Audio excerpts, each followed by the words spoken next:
amor tão grande assim, que não mede esforços.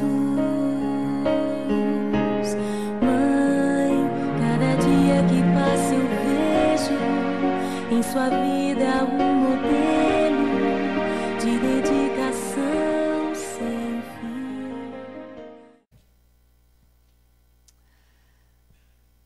Nesse dia tão especial, Dia das Mães, dia em que reservamos para homenagear não só as mães da igreja, mas as nossas mães de maneira geral, nada mais natural do que escolher um texto na Escritura Sagrada, escolher uma personagem bíblica, uma mãe, uma mulher, e aí então começar a observar para essa mulher, para as virtudes, para as características desta mulher, e destacar o quanto essa mulher foi abençoada, o quanto que ela dependia de Deus. No Dia das Mães, em dias especiais, nada melhor do que fazer isso.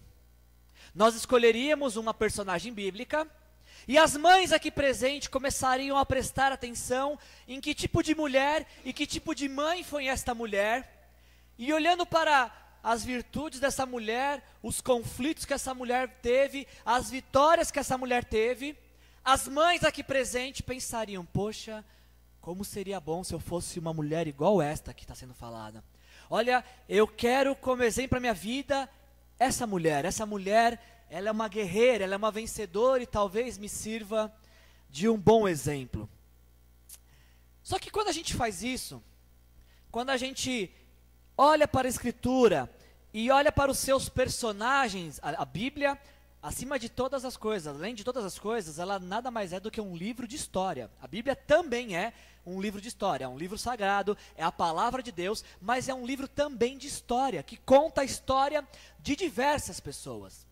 E às vezes nós olhamos para a Bíblia e para os personagens bíblicos, e olhamos para os feitos dos personagens bíblicos e pensamos: poxa, eles realmente criam em Deus. Olha como que eles eram perfeitos, porque olha como as coisas que Deus fazia na vida deles. Como se o fato de ser um personagem bíblico fizesse com que essas pessoas fossem melhores do que eu e você. Às vezes nós lemos histórias bíblicas e estudamos personagens bíblicos e parece que eles não tiveram as mesmas lutas que nós, parece que eles não tinham os mesmos defeitos que nós, parece que eles não tinham as mesmas ambições que nós. E aí então colocamos personagens bíblicos em elevados pedestais de perfeição, como se eles fossem pessoas perfeitas, como se os personagens bíblicos tivessem sido uma categoria especial de pessoas que andou sobre a terra e que eram perfeitos, e por isso talvez Deus os ouvia. Sabe qual que é a diferença dos heróis bíblicos para todo tipo de herói que a gente conhece? É que os heróis bíblicos sangram. Sabe qual que é a diferença dos heróis bíblicos para qualquer outros heróis? Eles não têm superpoderes, pelo contrário, eles têm super fraquezas. Os heróis bíblicos não são perfeitos. Os heróis bíblicos, eles, por vezes, tiveram conduta moral reprovável. E é por isso que nessa noite tão especial, de Dia das Mães, eu quero não falar de uma mulher perfeita, e não falar de uma mãe perfeita, simplesmente porque tal mulher não existe. Talvez você possa falar: não, pastor, a minha mãe é perfeita, a minha mulher é perfeita. Eu não conheço ninguém perfeito, então por isso, das pessoas que eu conheço, eu não conheço ninguém que seja perfeito. E eu vou falar nessa noite de alguém que também não era perfeito. Eu não vou falar da melhor mãe que existiu na face da terra, eu não vou falar da mulher perfeita, porque ela não existe. Eu escolho para nossa reflexão uma pessoa muito, muito parecida comigo e com você. Talvez, se eu não falasse o nome dessa pessoa e começasse a falar da vida dela, você não saberia se eu estava falando dela ou de você. Porque estou falando de uma pessoa muito parecida comigo e com você. Alguém que necessitava da graça e da misericórdia de Deus na sua vida. E a minha intenção com essa mensagem, com essa mensagem é simplesmente te fazer acreditar que esta mulher, que vamos falar, que é Rebeca, que ela era imperfeita. Meu objetivo com essa mensagem é simplesmente te fazer acreditar que esta mulher era imperfeita. Porque se eu conseguir, com os poucos minutos que tenho, falar e te convencer de quanto essa mulher é imperfeita, se eu conseguir te convencer disso, então você vai sair daqui dessa noite pensando, se Deus agiu assim na vida de uma mulher imperfeita, pode agir assim também na minha vida que sou imperfeito.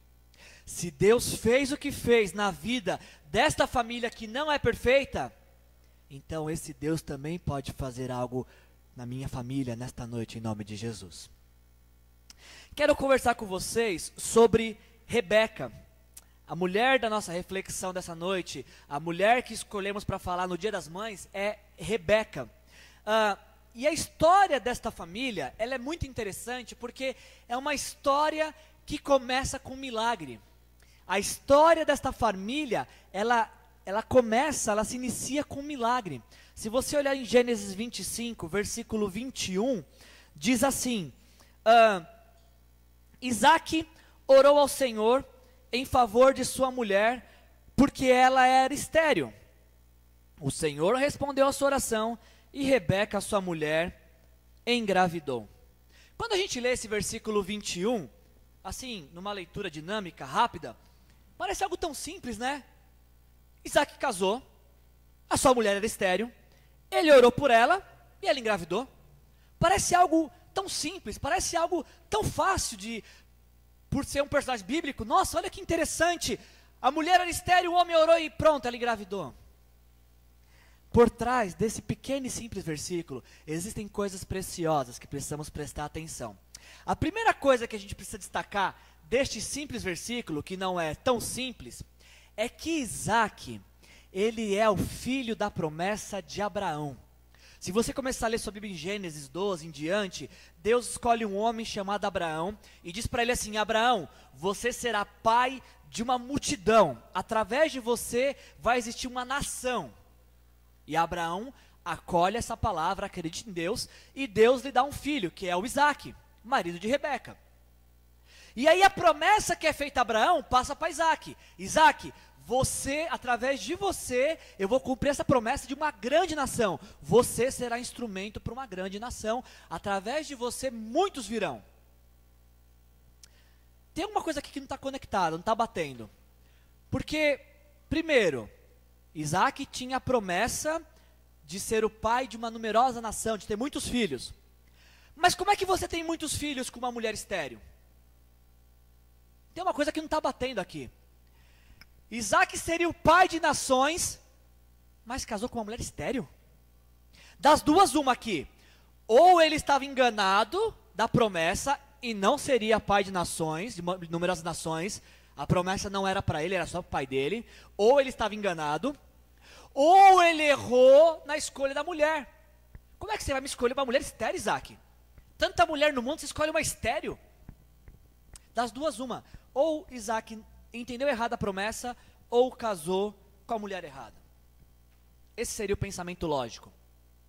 Mas o nosso Deus não trabalha na lógica. Deus não trabalha com a lógica. Esse seria um pensamento humano de pensar, talvez eu entendi errado a promessa, ou quem sabe escolher a mulher errada. Deus não age assim com a lógica humana.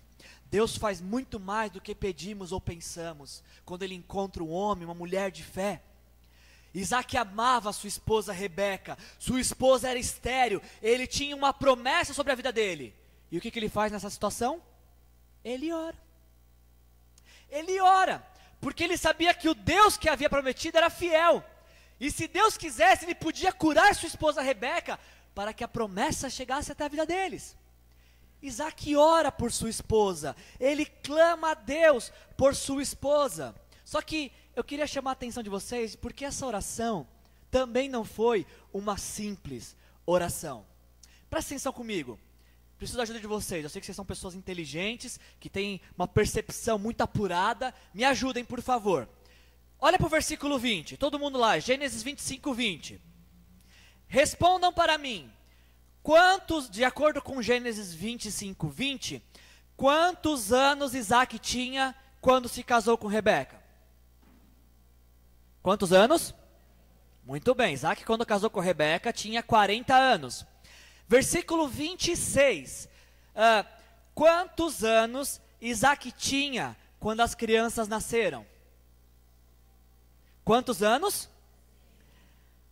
Quando Isaac casou, ele tinha? Quando as crianças nasceram, ele tinha? Quantos anos você acha que Isaac orou por sua esposa para que ela pudesse ser curada? Nós estamos falando de uma oração, não uma oração que se faz na hora do almoço, ou uma oração que se faz durante a noite. Deus, se o Senhor tiver tempo, abençoa a minha esposa. Deus, abençoa a minha esposa, Deus, cura ela. Estamos falando de um homem que orou pelo menos 19 anos por sua esposa. Estamos falando de um homem que clama a Deus todos os dias por longos 19 anos para que Deus possa curar sua esposa. Estamos falando de um homem que orou para que Deus abençoasse sua esposa por pelo menos 19 anos. Existe um ditado que diz que por trás de um grande homem existe sempre uma grande... Por trás de um grande homem existe sempre uma grande... Pois é, diz o ditado que por trás de um grande homem existe sempre uma grande mulher. Mas Isaac vai nos mostrar que para que exista uma grande mulher, uma mulher abençoada, é necessário que exista um homem que a abençoe. Isaac vai nos ensinar nessa noite, no Dia das Mães, que para que exista uma mulher vitoriosa, é necessário que exista um homem que a incentiva, que a apoia, que a abençoa, que a encoraja, que coloca ela para cima, que mesmo que ela esteja com camisa de deputado e bobe na cabeça, fala que ela está maravilhosa. É esse tipo de homem que as mulheres precisam, um homem que abençoe as suas esposas, que ore pelas suas esposas, que cuide de suas esposas. Atrás de um grande homem sempre existe uma grande mulher, mas quando você vê uma mulher vitoriosa, é capaz que exista um homem que está orando por ela, que está cuidando muito bem dela. E às vezes as mudanças que esperamos em nossas mulheres, às vezes a mudança que esperamos nas mulheres, deveria começar por nós homens. Você que é marido, você que é pai de menina, talvez a mudança que tanto você espera na sua esposa e na sua filha, talvez deva começar por você. Talvez deva começar pelas suas orações, talvez deva começar pelas suas palavras de incentivo e encorajamento. Fica o desafio dessa noite para nós homens que somos casados, nós homens que somos pais de meninas, de orar por nossas mulheres, para que elas sejam grandes e vitoriosas nessa terra, em nome de Jesus. O milagre acontece. Rebeca era estéril. Isaac tinha consciência da promessa de Deus sobre sua vida, então ele ora, o marido ora por sua esposa, Rebeca engravida, e Deus, como sempre faz muito mais do que pedimos ou pensamos, Rebeca não apenas engravida, mas engravida de gêmeos. Deus abençoa tanto e de forma abundante essa mulher, que não só cura a esterilidade dela, não só lhe dá uma gravidez simples, lhe dá gêmeos. E aí nos diz o versículo 23 de Gênesis 25, Gênesis 22, os meninos se empurravam dentro dela, pelo que disse, por que está me acontecendo isso? Então foi consultar o Senhor, e aqui talvez uma explicação porque todo bebê se mexe na barriga, versículo 23, disse-lhe o Senhor, 2 nações estão em seu ventre, já desde as suas entranhas 2 povos se separarão, um deles será mais forte que o outro, mas o mais velho servirá o mais novo. Veja que interessante como que a vida dessa família é marcada por promessas. Isaac tinha a promessa de que ele seria o pai de uma numerosa nação. E agora Rebeca tinha a promessa de que seus 2 filhos, o mais velho serviria o mais novo. O mais velho serviria o mais novo. Deixa eu fazer uma pergunta aqui. Quantos de vocês que estão aqui presentes são caçulas? Levante a mão. Baixa a mão. Quantos de vocês que estão aqui são mais velhos? Levante a mão. O filho mais velho. Responde para mim, na sua casa, quem que era favorecido? O mais novo ou o mais velho? Quem que geralmente na sua casa é favorecido? O caçula ou o mais velho? Na minha casa eu sou caçula e a Fabiana é mais velha. Temos 5 anos de diferença, eu e a Fabiana. E na minha casa, a Fabiana sempre foi favorecida. Os melhores brinquedos era para ela, as preferências era para ela. Na minha casa, o mais velho era favorecido. E eu aposto com você que se você ligar para Fabiana e falar, Fabiana, quem era mais favorecido na sua casa? Você ou o Wilson? Ela falar, o Wilson. Com certeza, era o bebezinho da mamãe, o caçula, que tinha comida no prato. É engraçado que eu nunca vi um filho mais velho falar, não, realmente, o favorecido era eu lá em casa. Lá em casa quem mandava era eu. Ou um caçula que fala, não, reconheço que eu sou mimado mesmo, e na minha casa eu sou bajulado mesmo. Meu irmão, minha irmã mais velha, coitado deles, porque lá não sobra nada para eles. Agora, você que é pai, e tem 2 filhos ou mais filhos, e nessa história quem se dá mal é o irmão do meio, né? Quem é irmão do meio se dá mal, que não sobra nada, né? A atenção vai pro mais velho e pro mais novo, mas o do meio se dá mal. Agora você que é pai, e você tem 2 filhos, e de repente Deus te promete isso, olha, está acontecendo uma agitação na sua barriga, uma empurração, empurra, e sabe o que está acontecendo? É que o caçula vai ser alguém extraordinário, o caçula vai ser alguém muito bem sucedido na vida. Você que é pai, o que você faria numa situação dessa? Se você soubesse que o seu filho mais novo, desde o ventre, antes de se fazer bem ou mal, já tinha uma promessa para a vida dele, de que ele seria mais sucedido, ou melhor sucedido, do que todos os seus irmãos, o que você faria? Eu acho que eu faria com que o restante da família não se sentisse inferior pelo sucesso do caçula. Eu imagino que como pai, quando Deus me der um outro filho, o João Marcos vai ser o mais velho, mas se Deus me prometer, o Wilson e Gisele, esse filho que vai vir, o próximo filho de vocês, vai ser o mais bem sucedido da família, vai ser milionário, vai ser assim, alguém extraordinário. Acho que como pai, eu trabalharia para gerar harmonia no meu lar, para fomentar a ideia de que se um de nós é abençoado, logo todos somos. Acho que eu faria isso. O que você faria? Eu não sei o que você faria, mas eu sei o que Isaac e Rebeca não fizeram. Isaac e Rebeca, cada um teve a preferência por um filho. Se você olhar o versículo 28, versículo 27 antes, os meninos cresceram. Esaú tornou-se caçador habilidoso e vivia percorrendo os campos, ao passo que Jacó cuidava do rebanho e vivia nas tendas. Olha o versículo 28. Isaac preferia Esaú, porque gostava de comer de suas caças. Rebeca preferia Jacó. Eu não sei como é que seria na sua casa, como foi na sua casa, mas na casa de Isaac e de Rebeca, aconteceu algo que não deve acontecer em família. Preferência por filhos.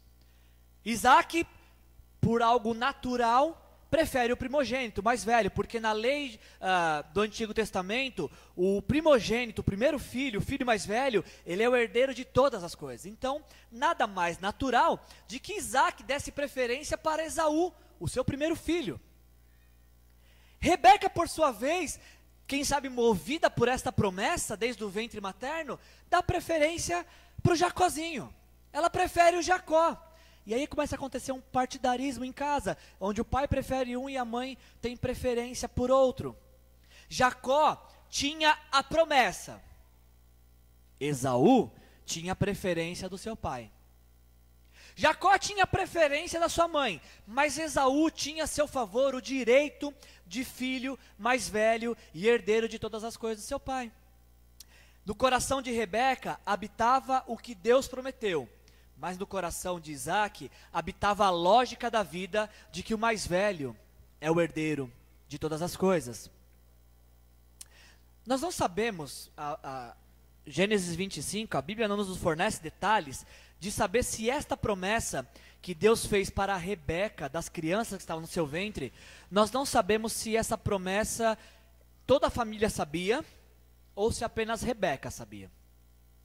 Se a promessa foi feita para Rebeca e apenas Rebeca sabia, ela errou porque não compartilhou com toda a família o que Deus tinha falado.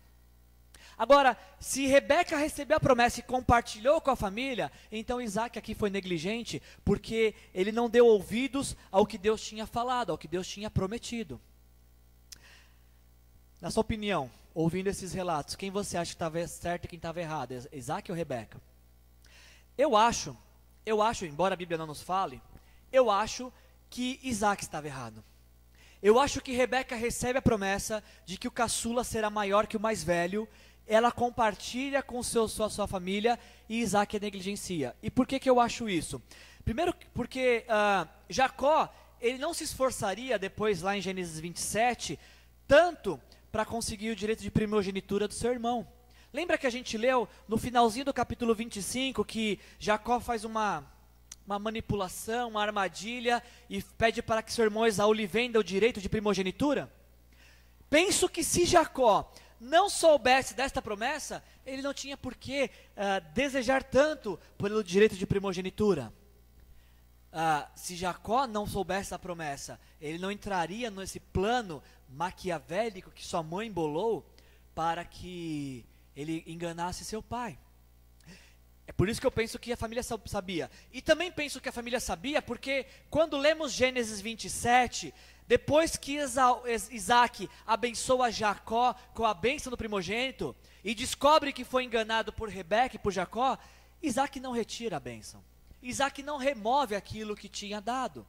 Quem sabe numa lembrança de que Deus tinha falado. Essas são as minhas considerações, não é o que a Bíblia disse. Acho e escolho compartilhar nessa noite com vocês como se a família toda soubesse da promessa de que o caçula seria maior que o mais velho.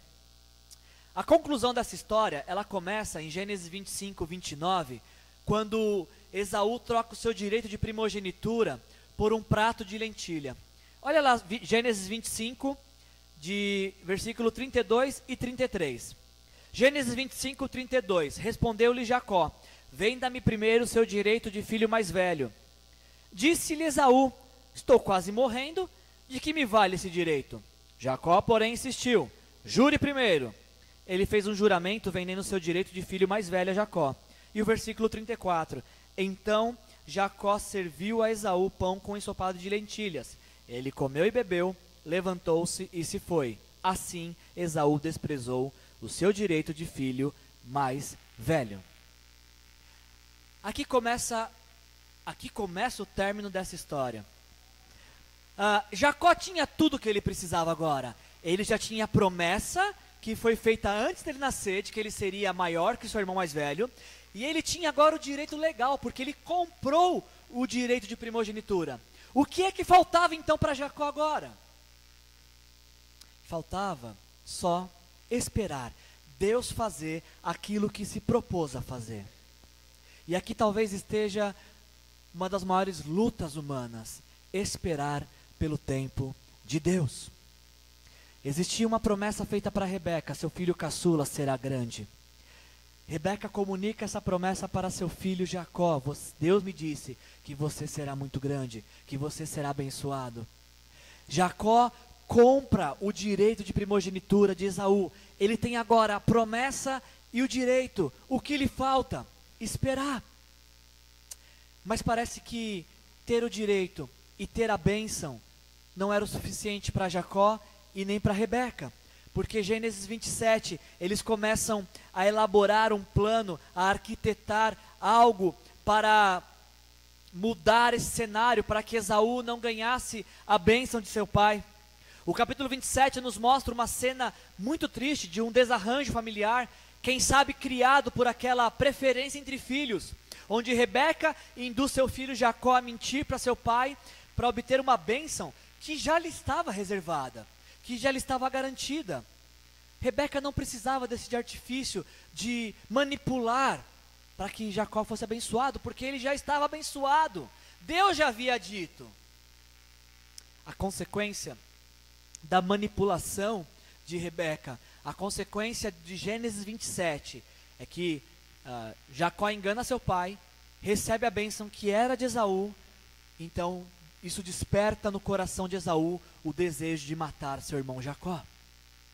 A consequência da manipulação da Rebeca como mãe é que depois que ela fica sabendo que Esaú vai matar Jacó, Jacó precisa fugir. E depois daquele dia, Rebeca nunca mais viu seu filho preferido, Jacó.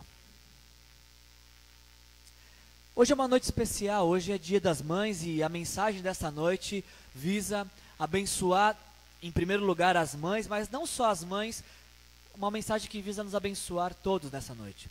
Para nós podermos concluir essa mensagem, o que a gente pode aplicar na nossa vida dessa mensagem de uma forma muito prática? Quando eu olho para a vida de Rebeca, uma mulher que não era perfeita, eu posso aprender e aplicar na minha vida, em primeiro lugar, que por trás de uma grande mulher, existe um homem que a sustenta em oração. Primeira lição dessa noite, algo prático que podemos aplicar nessa noite. Para que exista uma grande mulher, para que exista uma mulher forte, vitoriosa, abençoada, é necessário que exista um homem que a abençoe. Primeira lição dessa noite. Segunda lição que podemos tirar dessa noite é que a oração é o meio mais eficaz para mudar a realidade e a história de uma família. A oração é o meio mais eficaz para mudar a história de uma família. Rebeca não podia ter filhos, Isaac orou por ela e ela engravidou. Rebeca não sabia o que acontecia na sua barriga porque tanto chute, buscou a Deus em oração e Deus não apenas lhe revelou, como lhe deu uma promessa. Rebeca conquista sua cura pela oração, Rebeca conquista uma promessa porque estava passando tempo em oração com Deus. A oração é o meio mais eficaz para mudar a realidade de uma família. E para finalizar, a terceira lição, algo muito prático que você vai poder aplicar na sua vida a partir de agora. Deus age independente das imperfeições humanas. Deus age independente das imperfeições humanas. Deus não espera você ficar perfeito e bom para agir na sua vida. Deus age em nossas vidas ruim do jeito que somos. E o agir de Deus visa trabalhar e melhorar nossas vidas. Portanto, Deus não depende do quão perfeito você é ou não para agir e trabalhar na sua vida. Os fins nunca justificam e vão justificar os meios. Os fins não justificam os meios, o que significa que Rebeca e Jacó não precisavam enganar Isaac e Esaú para receberem o que Deus já havia prometido. Se Deus prometeu, Ele vai fazer. Se Ele se propôs a fazer, Ele vai cumprir no tempo dEle, na hora dEle, como Ele quiser e da maneira que Ele quiser, porque Ele é Deus e é assim que Ele faz e não há quem possa impedir o seu agir. Deus não precisa da nossa ajuda. Deus não precisa que venhamos a manipular situações. Deus não precisa de mentiras para nos ajudar. Deus não precisa da nossa ajuda para ser Deus. Deus não precisa de nós para nos abençoar. Ele nos abençoa quando quer e da maneira que quer, porque Ele é Deus. E assim Ele age. Essas 3 lições básicas, práticas, que você pode colocar na sua vida a partir de agora. Mas eu gosto muito de finais felizes. Eu gosto de encerrar histórias com finais felizes. E eu queria que você saísse daqui dessa noite com um final feliz dessa história. Quando nós olhamos para o que aconteceu, nós falamos que Gênesis 27 encerra com algo triste. A consequência, e todo pecado tem uma consequência, toda falha tem uma consequência. A consequência do pecado de Rebeca é que ela nunca mais viu seu filho, porque seu filho precisou fugir. Rebeca não viveu para ver isso que eu vou falar para vocês. Mas talvez ela teria ficado muito contente em saber que Deus tem poder não só para curar uma esterilidade, como também para curar uma profunda mágoa de coração. Rebeca não viveu e nem teve notícias disso, mas talvez ficaria contente em saber que Deus é poderoso, não só para fazer com que uma mulher estéril tenha filhos, como também Deus tem poder para curar qualquer tipo de mágoa e rancor no coração. Se você depois quiser ler na sua casa, Gênesis 32 e 33, você vai ver a reconciliação de Esaú e de Jacó.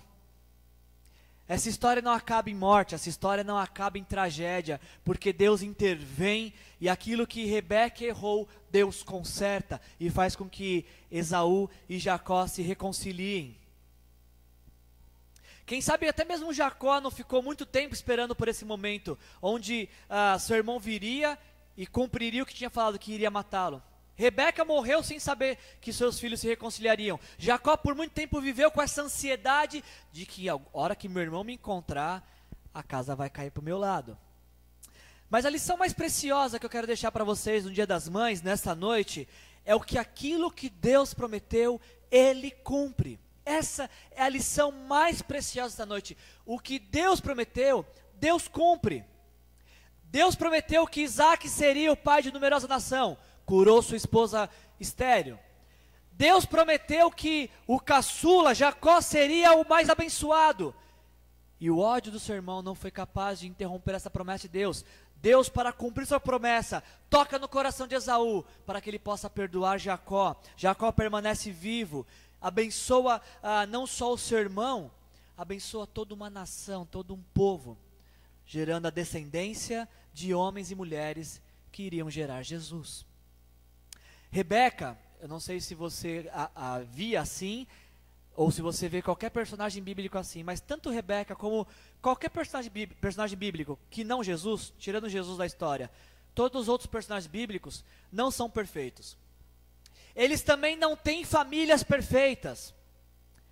As histórias bíblicas, elas são de pessoas imperfeitas nas mãos de um Deus perfeito. A Bíblia conta a história de pessoas imperfeitas nas mãos de um Deus perfeito. É bem provável que a sua família também não seja uma família perfeita. E eu vou arriscar aqui nessa noite. Acho que você também não é uma mãe perfeita. Estou arriscando, talvez você seja uma mãe perfeita. Acho que você também não é uma mãe perfeita. Sua família talvez possa não ser perfeita. Mas assim como Rebeca, pode ser que assim como Rebeca, você também teve alguns acertos e alguns erros na sua vida. Quem sabe nessa noite, a diferença que exista entre qualquer um de nós e Rebeca, é que Rebeca não teve a chance de corrigir seu erro. Deus corrigiu depois, promovendo reconciliação entre Jacó e Esaú. Mas quem sabe nessa noite, diferente de Rebeca, você que não é uma pessoa perfeita, quem sabe você não pode ser uma pessoa melhor do que você entrou aqui. Talvez você não é perfeito, você entrou aqui de maneira imperfeita, mas quem sabe nessa noite, Deus não está te dando a oportunidade, e me dando a oportunidade, de ser uma pessoa melhor do que entramos aqui. Eu queria propor para vocês uma atitude diferente de Rebeca, e uma atitude igual de Rebeca, para que nós, pessoas imperfeitas, possamos ser aperfeiçoados um pouquinho mais por Deus nessa noite. Diferente de Rebeca, eu quero que você e eu nessa noite possamos acreditar que Deus fará nas nossas vidas, na vida dos nossos filhos e em nossas famílias aquilo que Ele prometeu que Ele faria. E por isso, nós não precisamos cometer equívocos, erros, não precisamos nos desesperar e ficar ansiosos, porque aquilo que Deus prometeu para mim e para você, para os nossos filhos e para a nossa família, Ele vai fazer. Eu quero propor isso para vocês. Rebeca não teve paciência para esperar, mas eu quero te encorajar, diferente de Rebeca, que nessa noite você possa acreditar que Deus é Deus sem a sua ajuda, e o que Ele prometeu que vai fazer, Ele vai fazer. Portanto, espere no Senhor, para Deus fazer aquilo que Ele se propôs a fazer, na sua vida, na sua família e na vida dos seus filhos. Agora, igual a Rebeca, e um exemplo de Rebeca para nós nessa noite, eu queria que você acreditasse nessa noite que a oração é a resposta para todas as dúvidas. A oração ainda é o meio mais eficaz para mudar qualquer história. A oração ainda pode trazer qualquer solução que o seu coração ansioso espera e procura. Seja uma enfermidade, seja uma inquietação, seja uma direção para a vida, na oração e em oração, você encontrará um Deus que pode mudar a sua história, que pode mudar a sua vida e que pode mudar a sua família nesta noite, em nome de Jesus. Se você acredita no que esse pregador diz, eu queria pedir que você ficasse em pé, e que nós possamos colocar em prática já essa mensagem e orar por nossos filhos, orar por nossos maridos, orar por nossas esposas, orar por nossos pais, orar por nossas mães. Se a oração é o meio mais eficaz de mudar a história, levantemos agora nossas vozes em oração, apresentando pedidos a Deus, colocando diante de Deus situações que parecem impossíveis no nosso lar, acreditando que esse Deus que agiu na vida de Rebeca, pode agir na nossa vida também, em nome de Jesus. Oremos.